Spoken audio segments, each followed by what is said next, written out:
नमस्कार खबरें दे बुलेटिन में तुहाडा स्वागत है। मैं परमिंदर सिंह।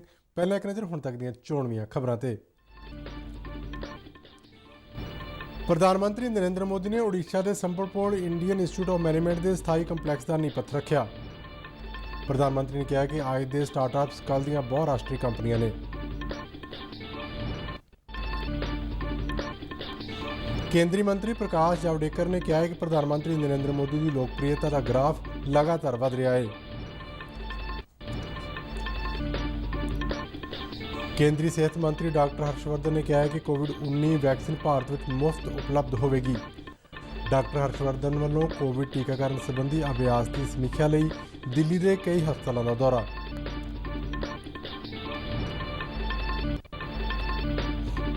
देश में कोरोना टीके कोविशील्ड की एमरजेंसी वरतों का राह पद्धरा।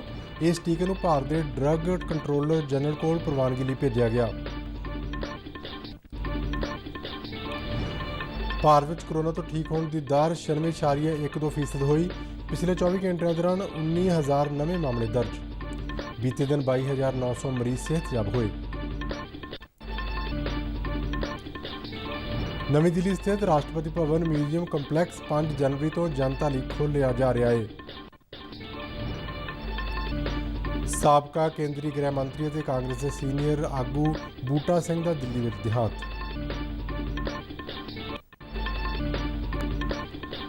पंजाब हरियाणा चंडीगढ़ ते दिल्ली समेत उत्तरी भारत के मैदानी इलाकों में कई थाई हल्की वर्खा। मौसम विभाग ने आने 2 दिनों दौरान भी खेतर के कुछ हिस्सों में भारी वर्खा बिजली चमकण और किते किते गड़ीमारी की भी भविष्यवाणी करदिआं अलर्ट जारी किया है। ते हुण खबरां विस्तार नाल। प्रधानमंत्री नरेंद्र मोदी ने कहा कि अज के स्टार्टअप्स कल दीआं बहुराष्ट्रीय कंपनियां ने।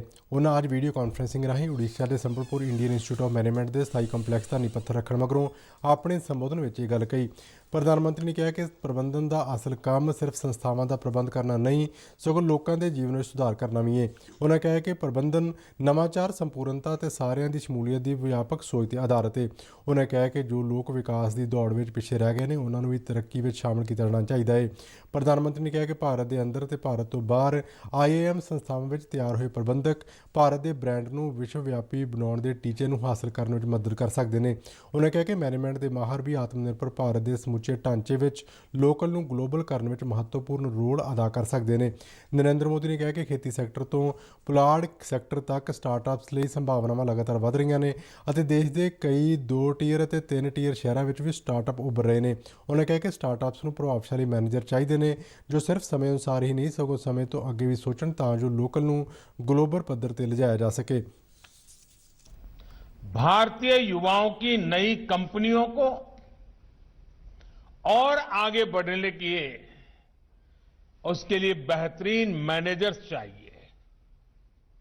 देश के नए क्षेत्रों में नए अनुभव लेकर निकल रहे मैनेजमेंट एक्सपर्ट्स भारत की कंपनियों को नई ऊंचाई देने में बड़ी भूमिका निभाएंगे। से लेकर स्पेस सेक्टर तक जो अभूतपूर्व रिफॉर्म्स किए जा रहे हैं उनमें स्टार्टअप्स के लिए स्कोप लगातार बढ़ रहा है। आपको इन नई संभावनाओं के लिए खुद को तैयार करना है। आपको अपने कैरियर को भारत की आशाओं और आकांक्षाओं के साथ जोड़ना है। केंद्रीय मंत्री प्रकाश जावड़ेकर ने कहा कि प्रधानमंत्री नरेंद्र मोदी की लोकप्रियता का ग्राफ लगातार वध रहा है। अज नवी दिल्ली में एक प्रेस कॉन्फ्रेंस दौरान उन्होंने कहा कि विश्व के प्रमुख नेतावां की लोकप्रियता की गिणती मिणती करने वाली अमरीका की एक कंपनी अनुसार नरेंद्र मोदी की स्वीकारता 55% है जो काफ़ी ज़्यादा है। उन्होंने कहा कि प्रधानमंत्री एक दूरदर्शी आगू ने देश के विकास को लैके उन्होंने एक निश्चित सोच है। सभी प्रमुख देशों के नेताओं के बारे में जनता का आकलन किया गया और उस आकलन में 55 अप्रूवल रेटिंग के साथ सबसे आगे मोदी जी है। सबसे विशेष बात है कि पिछले 6 साल दुनिया के एकमात्र नेता ऐसे हैं जिनकी लोकप्रियता लगातार बरकरार है या बढ़ रही है। 6 साल, इट्स अ रेयर फिनोमिना। ये दुनिया में ऐसा नहीं होता। कभी सफलता रहती है, कभी विफलता आती है, कभी रेटिंग बढ़ता है, कभी कम होता है। लेकिन मोदी जी है कि जिनका रेटिंग लगातार बढ़ रहा है। ਕੇਂਦਰੀ ਸਿਹਤ ਮੰਤਰੀ ਡਾਕਟਰ ਹਰਸ਼ਵਰਧਨ ਨੇ ਕਿਹਾ ਕਿ ਕੋਵਿਡ-19 ਵੈਕਸੀਨ ਭਾਰਤ ਵਿੱਚ ਮੁਫਤ ਉਪਲਬਧ ਹੋਵੇਗੀ। ਅੱਜ ਨਵੀਂ ਦਿੱਲੀ ਵਿੱਚ ਦੇਸ਼ ਵਿਆਪੀ ਕਰੋਨਾ ਵੈਕਸੀਨ ਅਭਿਆਸ ਸ਼ੁਰੂ ਕਰਨ ਮੌਕੇ ਡਾਕਟਰ ਹਰਸ਼ਵਰਧਨ ਨੇ ਮੀਡੀਆ ਨਾਲ ਗੱਲਬਾਤ ਕਰਦਿਆਂ ਕਿਹਾ ਕਿ ਸਿਰਫ ਦਿੱਲੀ ਵਿੱਚ ਹੀ ਨਹੀਂ ਸਗੋਂ ਪੂਰੇ ਦੇਸ਼ ਵਿੱਚ ਕਰੋਨਾ ਵੈਕਸੀਨ ਬਿਨਾਂ ਕਿਸੇ ਲਾਗਤ ਤੋਂ ਉਪਲਬਧ ਕਰਵਾਈ ਜਾਵੇਗੀ। ਡਾਕਟਰ ਹਰਸ਼ਵਰਧਨ ਨੇ ਕੋਵਿਡ ਟੀਕਾਕਰਨ ਸੰਬੰਧੀ ਅਭਿਆਸ ਦੀ ਸਮੀਖਿਆ ਲਈ ਦਿੱਲੀ ਦੇ ਕਈ ਹਸਪਤਾਲਾਂ ਦਾ ਦੌਰਾ ਕੀਤਾ। ਉਹਨਾਂ ਲੋਕਾਂ ਨੂੰ ਅਪੀਲ ਕੀਤੀ ਹੈ ਕਿ ਕੋਰੋਨਾ ਵੈਕਸੀਨ ਦੇ ਸੁਰੱਖਿਅਤ ਅਤੇ ਪ੍ਰਭਾਵੀ ਹੋਣ ਸੰਬੰਧੀ ਅਫਵਾਹਾਂ ਤੋਂ ਗੁੰਮਰਾਹ ਨਾ ਹੋਣ। ਉਹਨਾਂ ਕਿਹਾ ਕਿ ਸਰਕਾਰ ਵੈਕਸੀਨ ਨੂੰ ਮਨਜ਼ੂਰੀ ਦੇਣ ਤੋਂ ਪਹਿਲਾਂ ਕਿਸੇ ਵੀ ਪ੍ਰੋਟੋਕਾਲ ਨਾਲ ਸਮਝੌਤਾ ਨਹੀਂ ਕਰੇਗੀ। ਉਹਨਾਂ ਕਿਹਾ ਕਿ ਪੋਲੀਓ ਟੀਕਾਕਰਨ ਸ਼ੁਰੂ ਹੋਣ ਸਮੇਂ ਵੀ ਵੈਕਸੀਨ ਤੋਂ ਸੰਕੋਚ ਇੱਕ ਵੱਡਾ ਮੁੱਦਾ ਸੀ, ਪਰ ਪੋਲੀਓ ਟੀਕਾਕਰਨ ਬੇਹੱਦ ਸਫਲ ਰਿਹਾ ਅਤੇ ਇਸ ਨਾਲ ਮਨੁੱਖਤਾ ਨੂੰ ਬਚਾਇਆ ਜਾ ਸਕਿਆ। ਡਾਕਟਰ ਹਰਸ਼ਵਰਧਨ ਨੇ ਕਿਹਾ ਕਿ ਅੱਜ ਦੇ ਕੋਰੋਨਾ ਵੈਕਸੀਨ ਦੇ ਡਰਾਈ ਅਭਿਆਸ ਲਈ ਦਿਸ਼ਾ ਨਿਰਦੇਸ਼ ਕੁਝ ਦਿਨ ਪਹਿਲਾਂ ਦੇਸ਼ ਦੇ 4 ਸੂਬਿਆਂ ਵਿੱਚ ਹੋਏ ਪਾਇਲਟ ਅਭਿਆਸ ਤੋਂ ਮਿਲੀ ਫੀਡਬੈਕ ਤੇ ਆਧਾਰਿਤ ਸਨ। ਉਹਨਾਂ ਕਿਹਾ ਕਿ ਅਸਲ ਟੀਕਾਕਰਨ ਨੂੰ ਛੱਡ ਕੇ ਡਰਾਈ ਅਭਿਆਸ ਦੌਰਾਨ ਕੋਵਿਡ ਟੀਕਾਕਰਨ ਦਾ ਪੂਰਾ ਅਮਲ ਚਲਾਇਆ ਗਿਆ। ਉਹਨਾਂ ਦੱਸਿਆ ਕਿ ਕੋਵਿਡ ਟੀਕਾਕਰਨ ਲਈ ਕੋਈ 2000 ਮਾਸਟਰ ਟ੍ਰੇਨਰ ਤਿਆਰ ਕੀਤੇ ਗਏ ਨੇ। ਉਹਨਾਂ ਅੱਗੇ ਦੱਸਿਆ ਕਿ ਸਾਰੇ ਹੀ ਸੂਬਿਆਂ ਤੇ ਕੇਂਦਰ ਸ਼ਾਸਿਤ ਪ੍ਰਦੇਸ਼ਾਂ ਵਿੱਚ ਕੋਵਿਡ ਟੀਕਾਕਰਨ ਲਈ ਸਿਹਤ ਵਰਕਰਾਂ ਨੂੰ ਵੀ ਸਿਖਲਾਈ ਦਿੱਤੀ ਗਈ ਹੈ। भारत की सरकार प्रधानमंत्री नरेंद्र मोदी जी के नेतृत्व में सारे देश के लोगों को कोविड से हर प्रकार की प्रक्रिया के माध्यम से सुरक्षित रखना चाहती है। वैक्सीन का डेवलपमेंट भी उसी प्रक्रिया में से एक प्रक्रिया है। सबसे प्राइम हम लोगों का क्राइटेरिया अगर है तो वैक्सीन के ट्रायल्स में वो सेफ्टी है, एफिकेसी है, उसकी इम्यूनोजेनिसिटी है और इनमें से किसी भी चीज़ के ऊपर कोई कॉम्प्रोमाइज़ नहीं है। देशवासियों से अपील है कि ये वैक्सीन आपके स्वास्थ्य की रक्षा के लिए है। इसके बारे में कोई भी किसी प्रकार के भी अपने माइंड में मिसकंसेप्शंस ना बनाए। ਇਸੇ ਦੌਰਾਨ ਦੇਸ਼ ਵਿੱਚ ਕਰੋਨਾ ਟੀਕੇ ਕੋਵਿਸ਼ੀਲਡ ਦੀ ਐਮਰਜੈਂਸੀ ਵਰਤੋਂ ਦਾ ਰਾਹ ਪੱਧਰਾ ਹੋ ਗਿਆ। ਕੇਂਦਰੀ ਡਰੱਗ ਸਟੈਂਡਰਡ ਕੰਟਰੋਲ ਆਰਗੇਨਾਈਜੇਸ਼ਨ ਅਧੀਨ ਵਿਸ਼ਾ ਮਾਹਰ ਕਮੇਟੀ ਨੇ ਬੀਤੇ ਦਿਨ ਤਕਰੀਬਨ 10 ਘੰਟੇ ਤੱਕ ਚੱਲੇ ਵਿਚਾਰ ਵਟਾਂਦਰੇ ਤੋਂ ਬਾਅਦ ਭਾਰਤੀ ਸੀਰਮ ਇੰਸਟੀਚਿਊਟ ਪੂਨਾ ਵੱਲੋਂ ਤਿਆਰ ਕੀਤੇ ਗਏ ਕੋਵਿਸ਼ੀਲਡ ਟੀਕੇ ਦੇ ਐਮਰਜੈਂਸੀ ਇਸਤੇਮਾਲ ਨੂੰ ਪ੍ਰਵਾਨਗੀ ਦਿੱਤੇ ਜਾਣ ਦੀ ਸਿਫਾਰਿਸ਼ ਕੀਤੀ ਹੈ। ਹੁਣ ਇਸ ਟੀਕੇ ਨੂੰ ਭਾਰਤ ਦੇ ਡਰੱਗ ਕੰਟਰੋਲਰ ਜਨਰਲ ਕੋਲ ਪ੍ਰਵਾਨਗੀ ਲਈ ਭੇਜਿਆ ਗਿਆ ਹੈ। ਇਸ ਪ੍ਰਵਾਨਗੀ ਮਿਲਣ ਤੇ ਦੇਸ਼ ਵਿੱਚ ਕੋਵਿਡ ਟੀਕਾਕਰਨ ਸ਼ੁਰੂ ਹੋ ਜਾਵੇਗਾ। ਕੋਵਿਸ਼ੀਲਡ ਦੀਆਂ ਖੁਰਾਕਾਂ ਤਿਆਰ ਨੇ ਤੇ ਇਹਨਾਂ ਨੂੰ 1-2 ਦਿਨਾਂ ਵਿੱਚ ਹਵਾਈ ਜਹਾਜ਼ ਰਾਹੀਂ ਦੇਸ਼ ਭਰ ਦੇ ਖੇਤਰੀ ਕੇਂਦਰਾਂ ਵਿੱਚ ਪਹੁੰਚਾਇਆ ਜਾਵੇਗਾ।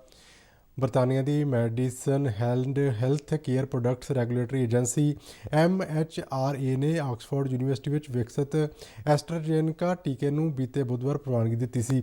ਭਾਰਤ ਵਿੱਚ ਵੈਕਸੀਨ ਨੂੰ ਪ੍ਰਵਾਨਗੀ ਮਿਲਣ ਪਿੱਛੋਂ ਇਸ ਗੱਲ ਦੀ ਉਮੀਦ ਬਣੀ ਹੈ ਕਿ ਸਰਕਾਰ ਜਲਦੀ ਹੀ ਟੀਕਾਕਰਨ ਦੀ ਮੁਹਿੰਮ ਵੀ ਸ਼ੁਰੂ ਕਰ ਸਕਦੀ ਹੈ।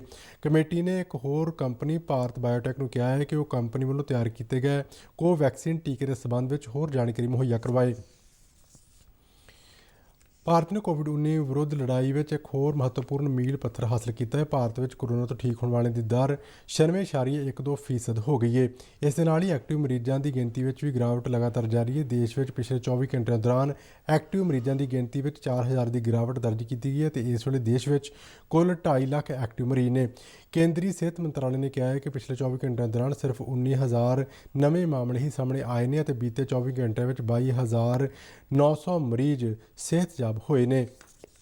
ਨਵੀਂ ਦਿੱਲੀ ਸਥਿਤ ਰਾਸ਼ਟਰਪਤੀ ਭਵਨ ਮਿਊਜ਼ੀਅਮ ਕੰਪਲੈਕਸ 5 ਜਨਵਰੀ ਤੋਂ ਜਨਤਾ ਲਈ ਮੁੜ ਖੋਲ੍ਹਿਆ ਜਾ ਰਿਹਾ ਹੈ। ਇਸ ਨੂੰ ਕੋਰੋਨਾ ਦੇ ਖਤਰੇ ਦੇ ਮੱਦੇਨਜ਼ਰ 13 ਮਾਰਚ ਨੂੰ ਬੰਦ ਕਰ ਦਿੱਤਾ ਗਿਆ ਸੀ। ਇਹ ਮਿਊਜ਼ੀਅਮ ਕੰਪਲੈਕਸ ਸੋਮਵਾਰ ਨੂੰ ਛੱਡ ਕੇ ਹਫ਼ਤੇ ਦੇ ਬਾਕੀ ਸਾਰੇ ਦਿਨ ਅਤੇ ਸਰਕਾਰੀ ਛੁੱਟੀਆਂ ਦੌਰਾਨ ਖੁੱਲ੍ਹਾ ਰਹੇਗਾ। ਪਹਿਲਾਂ ਵਾਂਗ ਦਰਸ਼ਕਾਂ ਲਈ ₹50 ਪ੍ਰਤੀ ਵਿਅਕਤੀ ਮਾਮੂਲੀ ਜਿਹਾ ਰਜਿਸਟ੍ਰੇਸ਼ਨ ਚਾਰਜ ਲਿਆ ਜਾਵੇਗਾ, ਪਰ ਹੁਣ ਦਰਸ਼ਕਾਂ ਨੂੰ ਮੌਕੇ 'ਤੇ ਬੁਕਿੰਗ ਸਹੂਲਤ ਨਹੀਂ ਮਿਲੇਗੀ।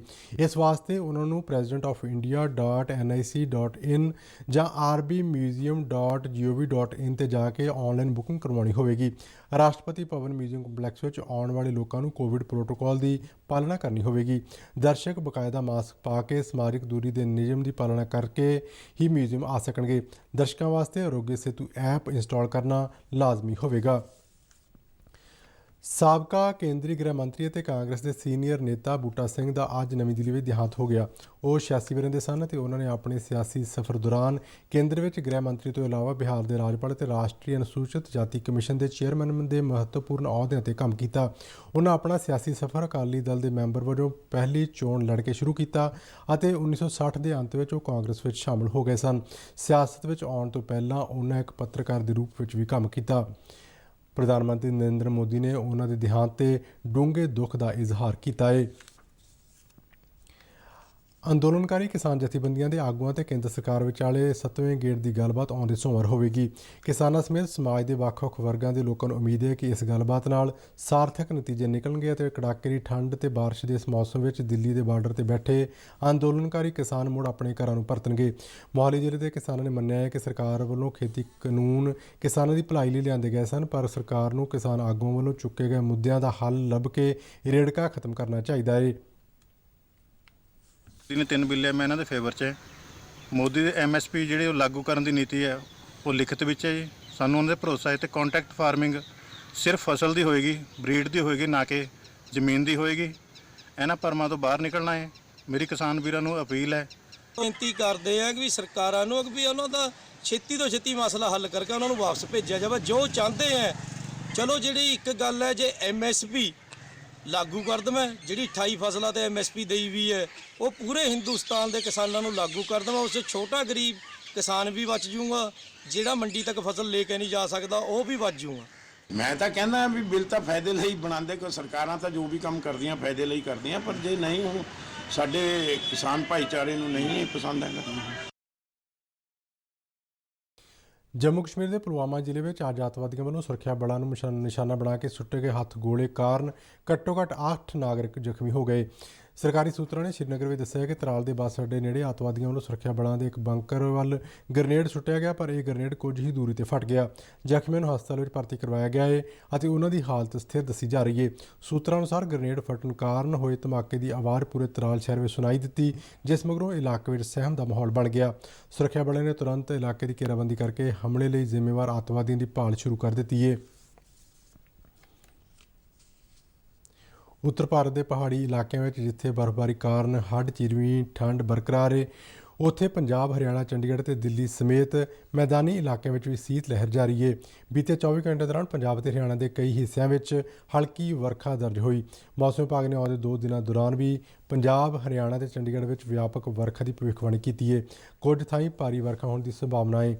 ਇਹਨਾਂ 2 ਦਿਨਾਂ ਦੌਰਾਨ ਗਰਜ ਚਮਕ ਅਤੇ ਕੁਝ ਥਾਈਂ ਗੜੇਮਾਰੀ ਵੀ ਹੋ ਸਕਦੀ ਹੈ, ਜਿਸ ਕਰਕੇ ਮੌਸਮ ਵਿਭਾਗ ਨੇ ਅਲਰਟ ਜਾਰੀ ਕੀਤਾ ਹੈ। 5 ਅਤੇ 6 ਜਨਵਰੀ ਨੂੰ ਵੀ ਇਸ ਖੇਤਰ ਵਿੱਚ ਛੋਟ-ਛੋਟ ਥਾਵਾਂ 'ਤੇ ਵਰਖਾ ਹੋ ਸਕਦੀ ਹੈ।